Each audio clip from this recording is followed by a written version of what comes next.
Welcome to Revenge Lollipop. Don't forget to subscribe. Let's begin. She slapped me across the face hard. Open-palmed, deliberate. The room fell, silent.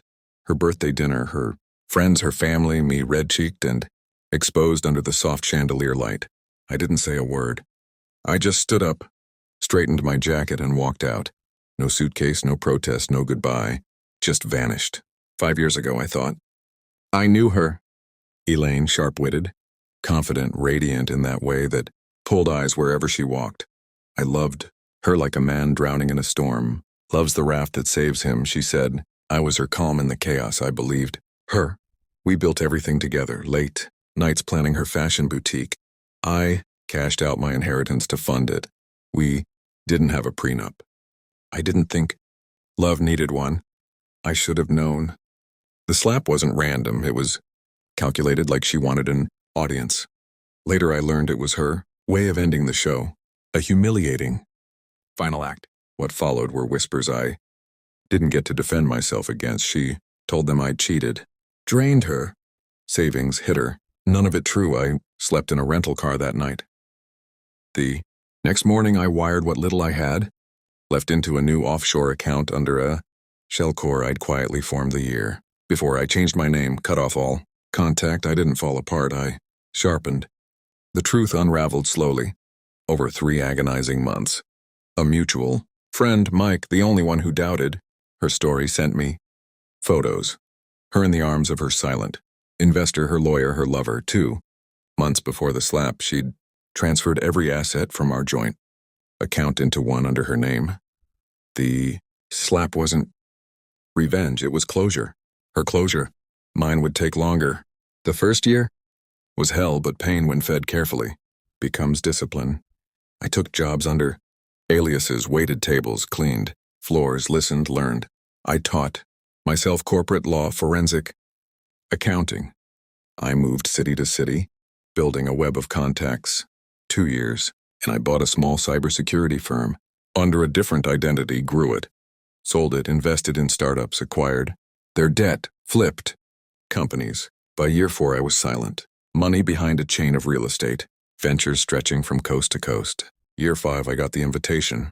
Private. Wealth Society, elite members retreat, Fairfield Estate, hometown. I almost laughed. She would be there, I knew it.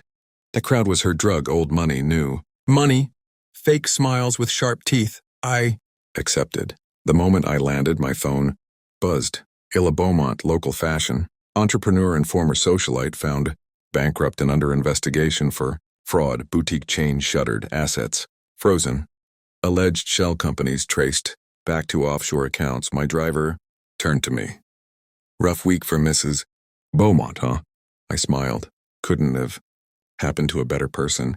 She didn't recognize me at first. Not with the beard, the Italian suit, the new name, but the eyes gave it away.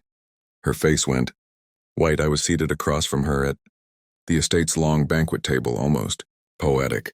The same arrangement as 5 years ago, only this time I was the guest of honor. Luca Brandt, the host, hosted. Serial investor, tech whisperer, the man who bought half of Tay's Group in a single weekend. Tay's Group, the shell core that acquired her boutique's parent company. 2 years ago, she lost everything and never saw the knife. When she cornered me after dinner, she looked like a ghost. You did this? I leaned in, calm. Quiet. You destroyed me. No, I said you did that. I just gave you the rope. She trembled. But I wasn't done. I slid a thin folder into her hands. Court. Documents, evidence trails, tax violations, all sourced legally, all orchestrated patiently, all pointing to her signature. You signed it all. Every deal, every loan, every fake transaction. I just made sure someone was watching when you did. Her voice broke. Why? We could have fixed things. I stepped closer. You shattered me in front of everyone I loved. You stole my name, my money, my dignity. This was just balance. 2 days. Later, the story broke. News outlets flooded with details. Her designer friends dropped her. Sponsors pulled out. Turns out people who thrive on image don't survive disgrace. I walked the streets of my hometown that night, hands in pockets, coat flapping in the cold wind. No victory laps, no applause, just Silence, just peace. Some scars don't fade. I see her handprint sometimes when I close my eyes. But now it doesn't sting. It reminds me of the man I became. The one who waits. The one who plans. The one you never see coming.